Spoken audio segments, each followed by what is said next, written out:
buying into whatever time is left. So you need to read what I'm giving you. Am I giving you that it's like a 10-year bond and there's 5 years left, or am I just telling you there's 10 years left? So as you're reading through a bond problem, start reading for, again, the concepts. So in this one I'm saying you're considering a 10-year.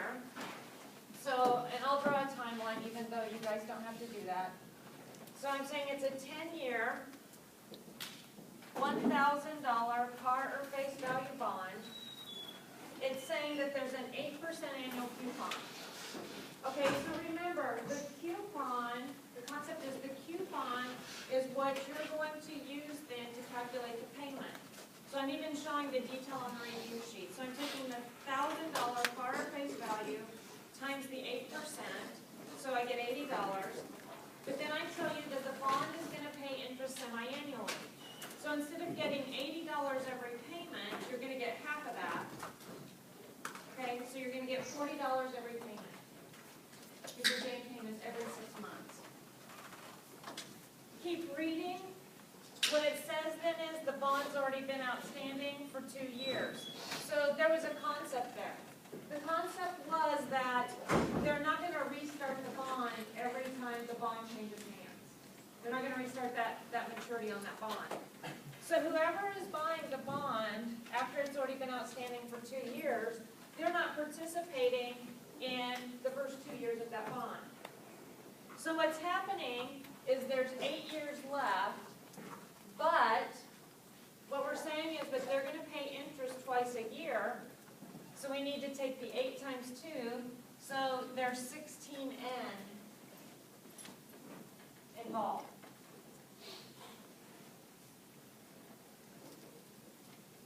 Future value is the $1,000, the par or face.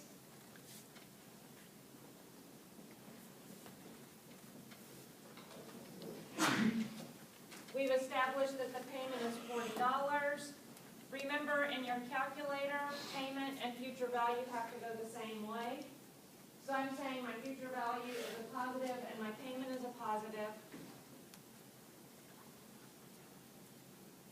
Keep reading. It says, what is the current yield to maturity on the bond if the bond is selling for $1,125.61? And I say, state your answer in an annual percentage rate. Okay, so the PV, the present value, is the price of the bond. What it's selling for, time period 0. So $1,125.61 with a negative, because I'm going to treat that as if I'm writing a check. Money's going out. So I'm going to have that be my negative. I'm going to ask you CY and PY, and I'm going to ask you if it's in the beginning or ending mode. Bonds will always be in the end mode. Your CY and PY, remember, those are some of the first settings that we put into the calculator. And I told you guys that the way I do it, I'll always have my CY and PY set at 1. So whatever you're setting your CY and PY at, you have to tell me. Okay, I'm going to take off points if you don't write something there. You can't just skip that. Same way with telling me beginning or ending mode. You can't just skip it.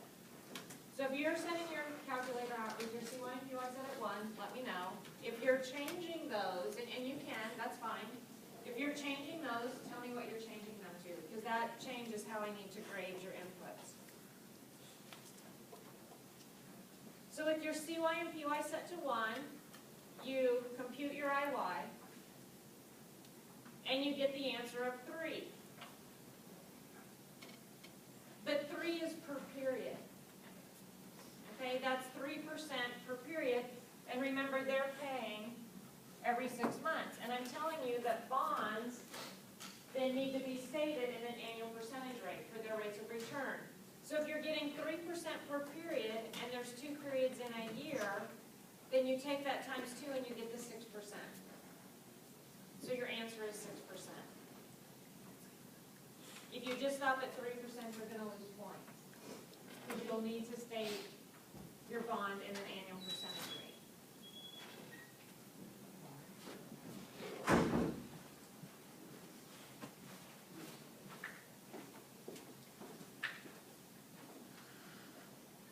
Questions or comments on part A? You can't remember what now? Okay, if you're changing your CY and PY, why don't you see me after class? Because I just want to teach it that you're leaving CY and PY set at 1 because it depends on what you're changing them to. Okay? So anybody who's changing their CY and PY, why don't you see me after class? Because I don't want to confuse everybody else. The simplest way is just leaving them set at 1, because then remember the rule is whatever you do to end with multiplication, you do to your IY with division. So that's going to be the easiest rule. Although here you're taking your IY times 2 because what you're realizing is your calculator is looking at just 1 period. In B, the above bond is callable after it has been outstanding for 5 years with a call price of $1,040. Okay, so on the timeline then, what we're seeing is after 4 years or 8 periods go by from the original issue, it's callable. So if I gave you a scenario where you're buying an original issue, then you would just say you're 8 periods in. So read what I give you, because you don't know on the exam what I might give you. But on this one, what's happening is we're 2 years or 4N into this bond. When you buy it, oh, I put up 4, sorry, that was 5.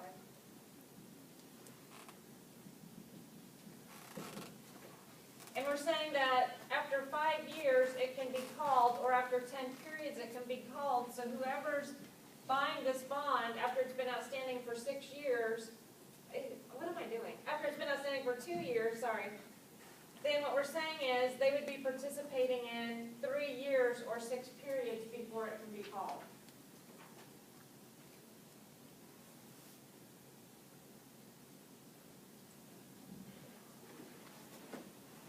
What changes then is there would be a call price. I'm telling you that the call price would be $1,040. But if you think about it, the price is the same. Okay, you're buying this bond today, and it's selling for $1,125.61. That's the price of the bond, and they don't know if they're going to call it. But that's the price that you have to pay for it today. So that's still your present value. And then put a big star by this, somebody will miss this, the payment stays the same. Remember what we're saying is that this $40 payment is going to be your payment whether they call it or not. A lot of times I have people try to recalculate that payment using this new future value. That's not what's happening. They're going to pay this $40 payment, and if they call the bond, they're basically just giving you a different future value because they're giving you a premium for the inconvenience of them calling that bond. So if you think about it, if you buy this anywhere on the timeline, they're going to be making those $40 payments. There's no way that they would know if they're going to call it to go back and recalculate those payments. They're going to be making the $40 payments and then say, hey, everybody, we've decided we're going to call the bond. So your payments will be the same for yield to call and yield to maturity. So your yield to call then, calculate out your IY. And I'm going to have 4 decimal places on my calculator as I go through these problems. So then take that times 2 because it's per period, so the 2.3587 times 2. So your yield to call is 4.7174. 4.7174.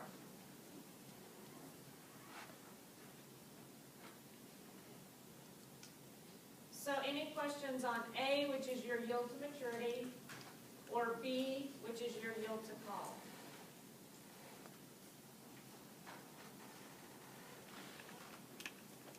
Questions on calculations, questions on concepts? Then in C, what's happening is I give you a required rate of return. And remember, what you're going to do then is you're going to say, you're going to compare your yield to maturity and your yield to call, okay, both of those. And both of those have to be greater than or equal to what I give you as the required rate of return. So on this one, your yield to maturity is 6%. On this one, your yield to call is 4.7174, and I'm telling you that your required rate of return is 5.6%. So in order for you to be able to accept this bond, both yield to maturity and yield to call have to be greater than or equal to your required rate of return. Well, that isn't true. Yield to maturity is greater than or equal to the 5.6, but look, yield to call isn't. So if either one of these, yield to maturity or yield to call, isn't greater than or equal to your required rate of return, you have to reject the bond. So the answer would be no.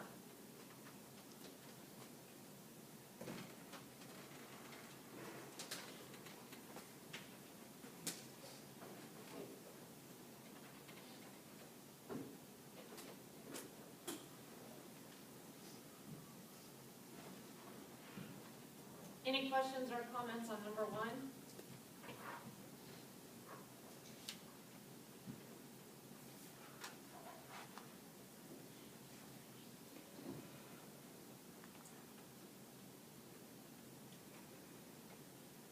Okay, number 2, a constant growth. And I'm actually going to put these equations that you see on the review sheet on the exam. So you'll get the required rate of return on stock is your dividend yield plus your capital gains, which is your equation where d sub 1 divided by p sub 0 plus g. And I'm going to put the brackets around it so you guys will remember. And then I'm going to give you the p sub 0 equals d sub 1 divided by I sub s minus g. Remember the I sub s, the author just has it at I. So I will give those to you, but you have to know how to use them. So I'll let you guys look at number 2 for a minute, and then I'll go over it.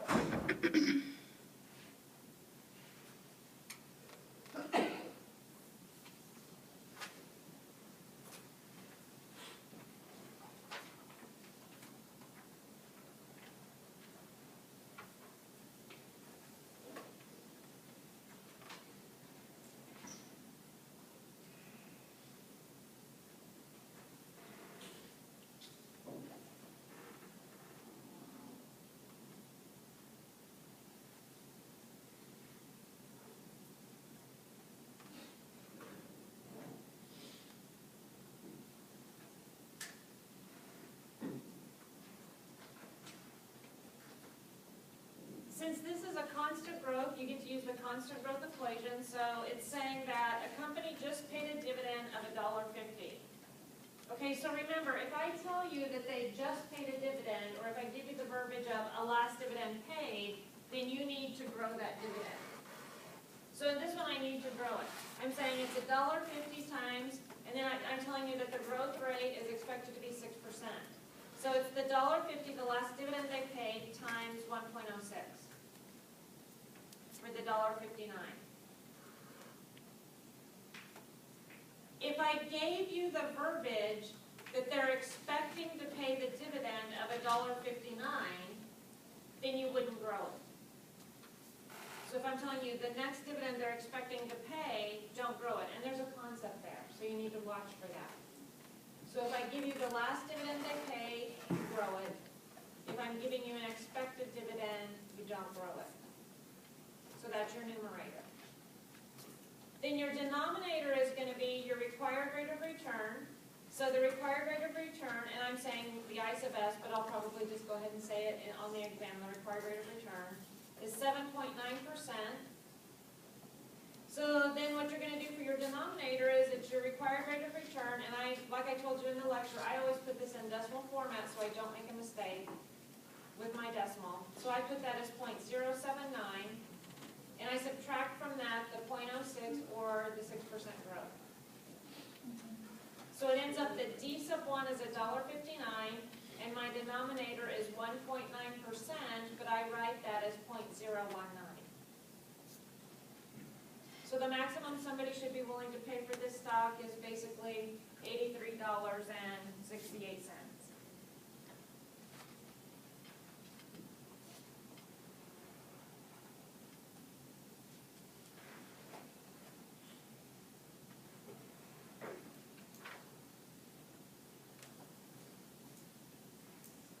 Questions or comments on number 2?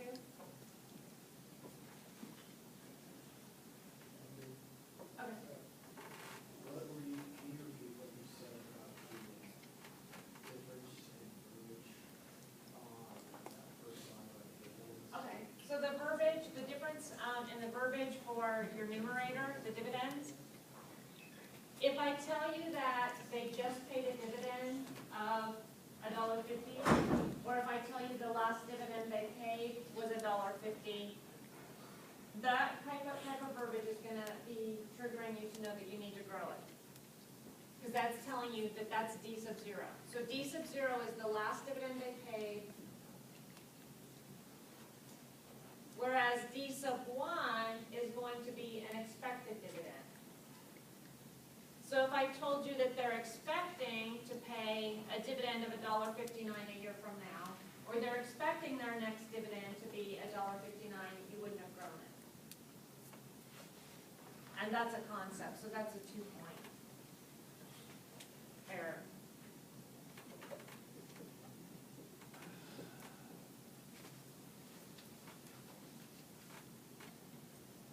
Any other questions or comments? Number 3 is another constant growth. This is like one that we went over on Tuesday, where we were talking about making changes in your company. So I'll let you guys look at it for a minute and then I'll talk through it.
So what happens when you're making changes to your company, remember we said that the last dividend they paid can't change.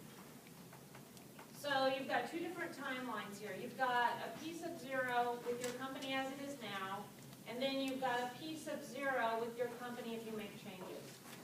But in both scenarios, you're starting from the last dividend that they just paid being $5. In the first scenario, if you don't make any changes, your D sub 1 is going to be based on the 5% growth that your company has now. If you make changes to your company, what it's going to do is it's going to drive your growth up to 7%. Now, here's one of the differences in this versus the homework. In the homework, they left your required rate of return the same. In this one, I'm saying your required rate of return started out at 7.2%. Then I'm saying if you make changes in your company, you're actually adding to the risk to get that additional reward or to get that additional growth. So that changes your required rate of return to 12.8%. So you basically have two different constant growth equations that you need to address. The first one is your company as it is now. Your second one would be your company if you make the changes. So your company as it is now has that last dividend they paid at $5. That's going to grow at 5% if you don't change your company. So you're forecasting out your D sub 1 to be $5.25. If you don't make any changes to your company, your required rate of return is the 7.2%. Subtract from that the growth rate of 5%.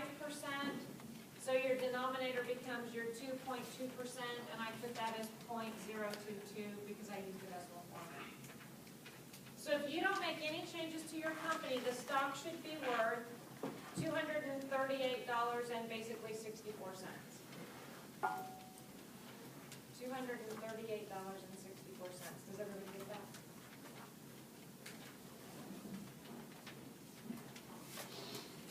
If you make the changes to your company, the last dividend you paid was the $5, but then you expect to have the growth rate of 7%. So you take the $5 plus 1 times the new growth rate, the changed company, and you get the $5.35. Your denominator would be your new cost of capital, your new required rate of return, the 12.8%, minus your new growth rate.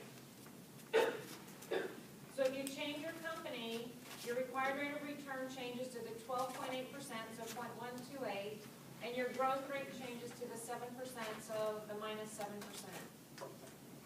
So it's two completely different calculations. Your company as it was, your company with the changes. Do the math, the 535 divided by 5.8%, $92.24.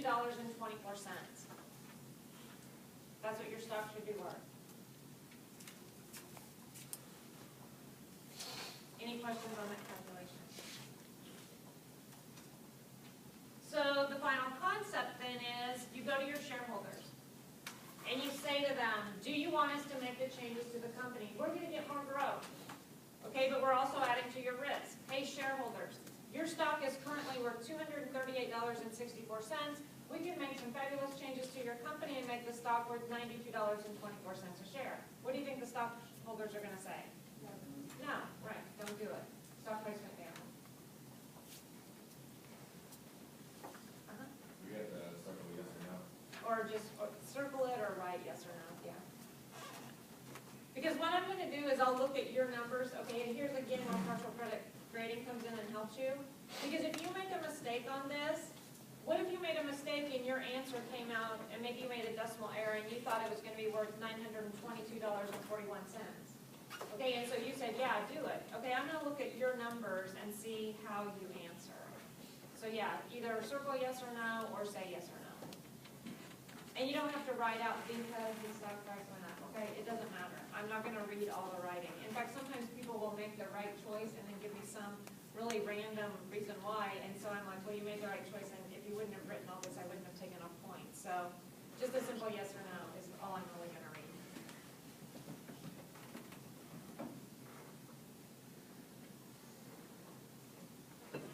Okay, the last one, I'll scroll up so you guys can see it all. I'm going to challenge you to ignore this part over here where I'm doing the 5 inputs on your calculator. Look at the one where I go to the CF0 equals 0, because otherwise you might mess up on the exam, because chances are I'm not going to give you this timeline. And this timeline only works with the 5 basic keys on your calculator because we have only 1 year of supernormal growth, so don't memorize that.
under supernormal growth, so we've got to do our three-step process. I'm actually going to set it up a little bit for you so that you can kind of know what I need answer-wise, because selfishly that helps me find your work. So step one is you need to calculate your dividends. So you need to calculate, remember it's your dividends 1 period into constant growth. So again, you've got to know the concepts as much as how to do the calculations. So what's happening here is I have 40% growth for 1 year, and then it settles down into 5% growth. So I'm trying to show you something different than what the author gave you, because unfortunately the author gives you the same time frame over and over and over. So what I'm having to do here is I need to calculate through D2, because that's 1 period into constant growth. So you calculate your dividends 1 period into constant growth. So $15 was the last dividend that was paid. That's going to grow times 1 plus the growth rate of 40% to get my $21. Then D2 is going to be my D sub 1 times the growth rate of 5% to get my $22.05. So calculate dividends 1 period into constant growth.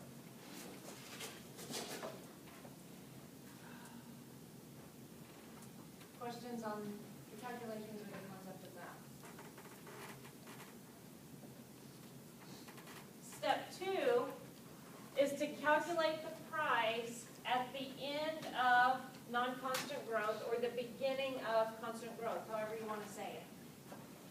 I put it on the nose as the beginning of constant growth. So what I'm saying is constant growth is starting at time period 1 here, so I need P1. So whoever's buying the stock at time period 1, the first dividend they get is dividend 2. So to get the price at time period 1, I take my D2, the $22.05, and I'm telling you that the required rate of return is 12%. So then it's going to be divided by 12% minus 5%, because remember what's happening is who's ever buying it here at time period 1, they're not participating in that 40% growth. That's already over with.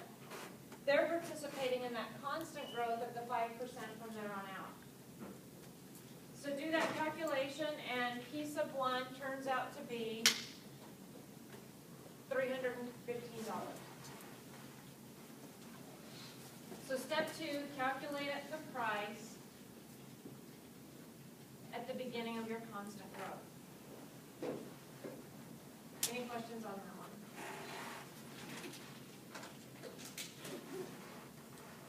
Step 3, you're ready to calculate your price at time period 0. So like I said, if I was you, I would ignore these inputs here. The only reason that I can use those 5 calculator keys is because I've only got 1 period involved. Big, huge hint, you're going to have more periods involved on the exam. So don't study that, okay? Let's look at this other way of doing it. So I go into my non-constant cash flow mode. So I'm hitting my CF button on my calculator. CF0 is what is the cash flow at time period 0. Remember, we don't get D sub 0 because we're buying the stock at P sub 0. You don't get D sub 0. So CF0 is 0. Look what's happening on our timeline here, though. Since we only have 1 period of that supernormal or non-constant growth before it all settles down, what's really going to happen then is we'll get D1 and pretend like we're going to sell it at D1. At time period 1. So I've got D1 and P1 both sitting there. So that's your concept. The concept is you're going to pretend like you own that stock the whole time during your non-constant or supernormal growth. So keep including the cash flows until you see you pretend to sell it. So if constant growth started at 2, we started at 3, where you do cash flow 1 and cash flow 2. Okay, let's go with your first scenario, because otherwise we're looking at what the author did. So you said let's pretend like your constant growth started after period 2. So then what you would be looking at would be D1, D2, and P2. Okay, so then we do CO1 and then CO2. Uh-huh. Okay. So that's the concept. You keep including the dividends and the time periods until you're pretending like you sell it. When you pretend like you sell it, you have to add that price at that time period to the dividend at that time period, because they're both happening at the same time period. If I put in D1 as $21 for CO1, and I put in price of $3.15 as cash flow 2, my calculator is going to think that this price is at time period 2, and that's not true. Both the dividend and the price are at my time period 1, so that's my CO1. So wherever you pretend to sell the stock, you need to add it to the dividend at that same time period.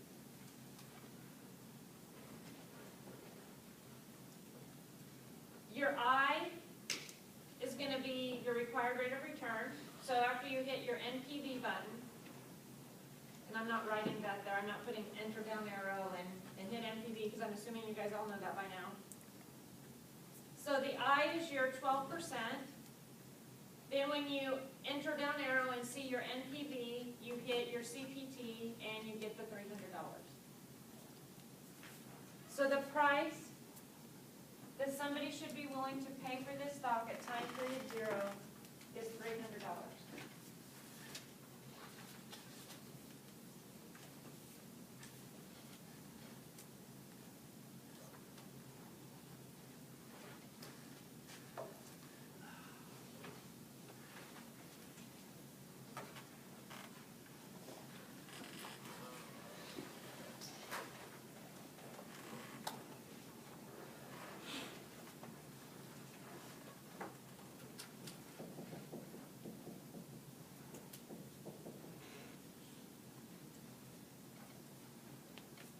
Any questions or comments on how to come up with the price thing? So that's your first 3 steps. Then the last thing I want you to do is I want you to be able to calculate your dividend yield and your capital gains. So it goes back to the equation where we said I, or I sub s, however you want to look at it, equals, and we said dividend yield is D sub 1 divided by P sub 0, and capital gains is then your plus G. So all we have to do, and I'll be more specific, I'll tell you which buyer of the stock I want, whether I'm talking about the person buying at time period 1 or time period 0. So if I said calculate the person buying at time period 0's dividend yield, so their dividend yield would be the D sub 1, the $21, divided by the $300, the price that they should be willing to pay. So again, partial credit rating, if you've messed up D sub 1, I'm sure you've messed up P sub 0. And then you're going to flow that through and continue to use those numbers for these calculations. So partial credit rating will be in your favor because I'll be able to flow through your errors. If you haven't made any errors, your D sub 1, again, $21. Your P sub 0 being $300. So we're saying dividend yield is 7%.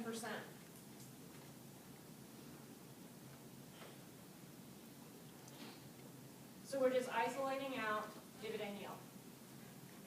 D sub 1 divided by P sub 0. Then we're saying, okay, tell us what capital gains is then. Well, if we're forcing a price using a 12% required rate of return, that's how we came up with the $300. So if we're really going to pay $300, which you'll assume on the exam that's what's happening because you don't have any other information. So then you're going to say, okay, I'm getting this 12%. Out of that 12%, 7% is coming from dividend yield, so all the rest has to come from capital gains. That's the only 2 ways I make money on stock, dividend yield and or capital gains. So now all I'm basically doing is I'm solving for G, so my 12% using algebra minus the 7% has to be the capital gain. So the capital gain is 5%.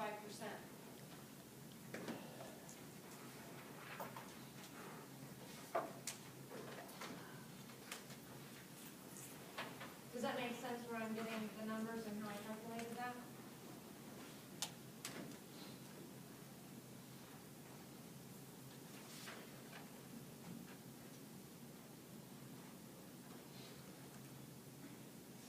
Questions or comments on the review sheet then?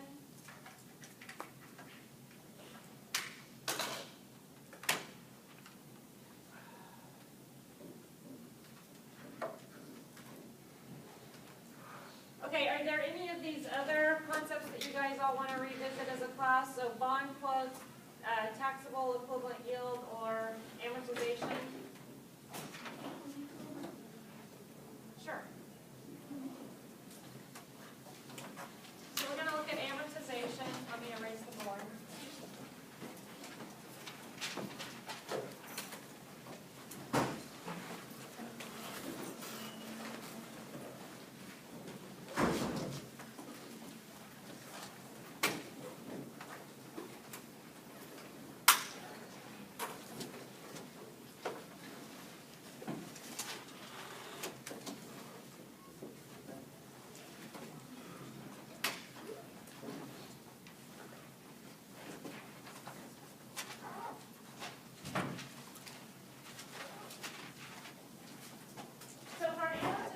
Problem. Let's pretend like you want to buy a car.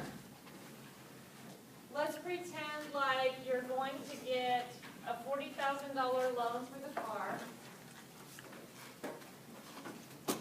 Trying to make sure I use numbers I didn't use. Let's pretend like you're going to get a 4-year loan.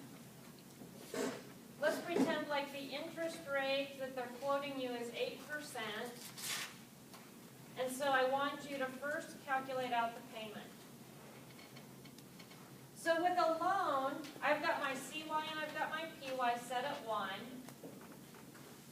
And I would have to tell you if this is an ordinary annuity or an annuity due, meaning when's your first payment. If it's an ordinary annuity, you're in the end mode, so let's pretend like that. An annuity due would be the beginning mode, meaning your first payment's today. So we're in the end mode, CY and PY are set at 1. So $40,000 is the amount of the loan that you're going to get. So that is your present value. Put a big, huge star by that. That's what a lot of people miss. So $40,000 is your present value.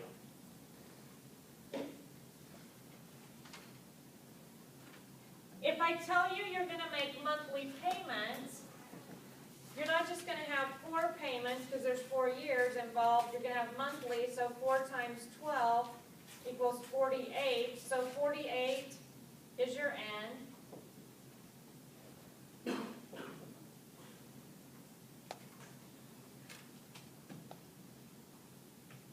Whatever I did to the n with multiplication, I have to do to the IY with division because my CY and PY are set at 1. So 8 divided by 12.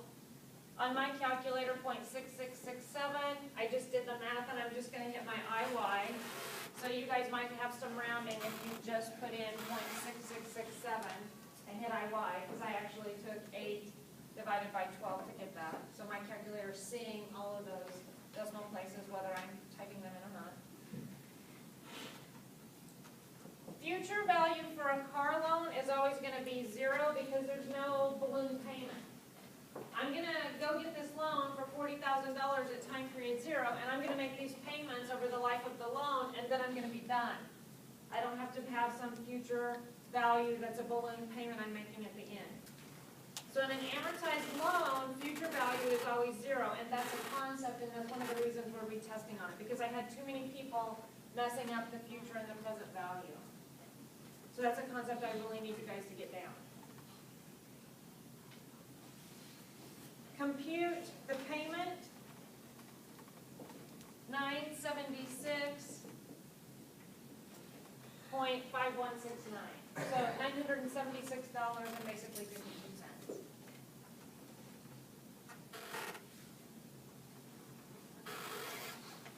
And on my calculator, that is showing up as a negative, because I input my present value in as a positive. I don't care which way you do it.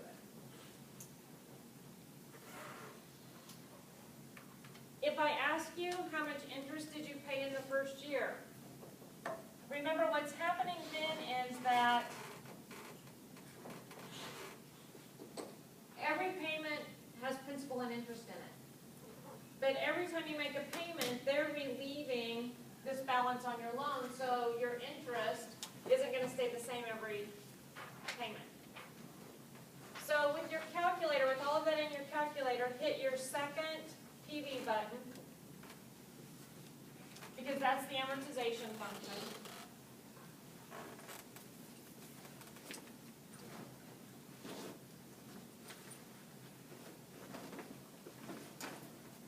If I ask you how much interest you paid the first year of the loan, P1 would equal 1 and P2 would equal 12, because in the first year of the loan, 12 months, you're making payments 1 through 12. So 1, enter down arrow, 12, enter down arrow. The first thing you're going to see is balance, but we don't care about that. That's not what I'm asking you. Then principal, we don't care about that. That's not what I'm asking you. I'm asking you interest, $521.41. That's how much interest you paid in payments 1 through 12.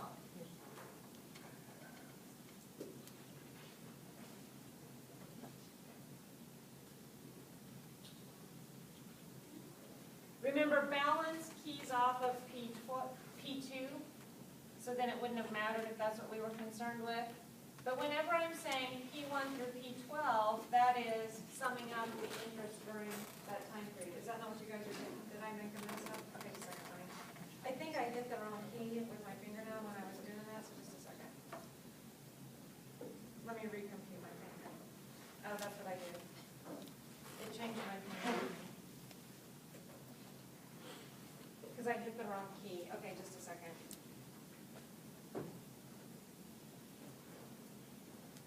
I didn't think that seemed right. That didn't seem like enough. Yeah, that's not right. 28806198. That's it. Sorry, my fingernail hit my payment key on the way out, and I had a $20 payment sitting there. So 2880.6198. Good thing for partial credit rating, and I'm showing my work, right? That's more reasonable. A payment like that.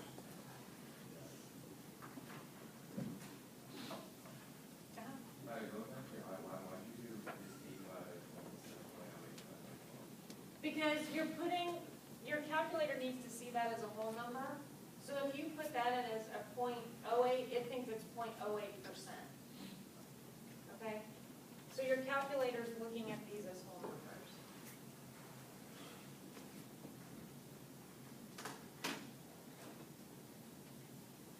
Any other questions on the amortization? And again, I'm not going to make it worth a whole lot of points. I'm not trying to, make or break your exam 2 part 2 grade with this. I'm just trying to mostly reinforce the future value versus present value concept, and then kind of reinforce that you know how to use the amortization function of your calculator. Because you'll need that as you go into other finance classes.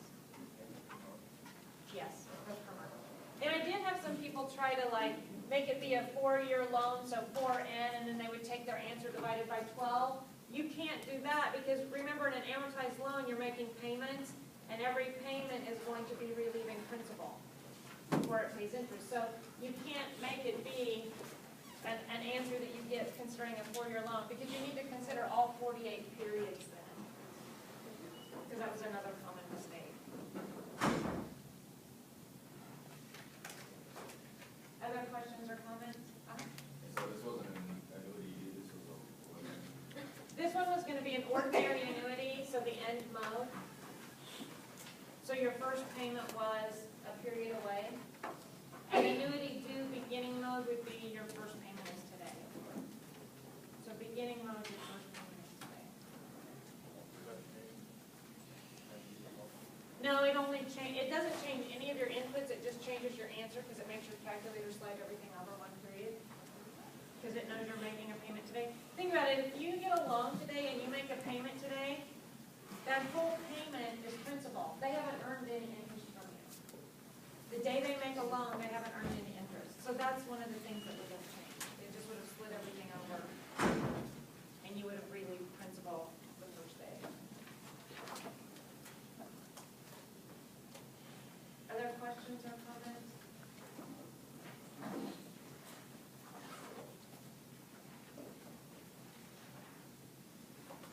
Okay, so then bond quotes or taxable equivalent yield, anybody need to see those again?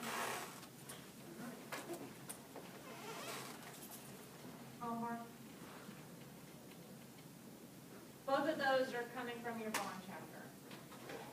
So if you want to go relook at homework on those, both of those come from the bond chapter.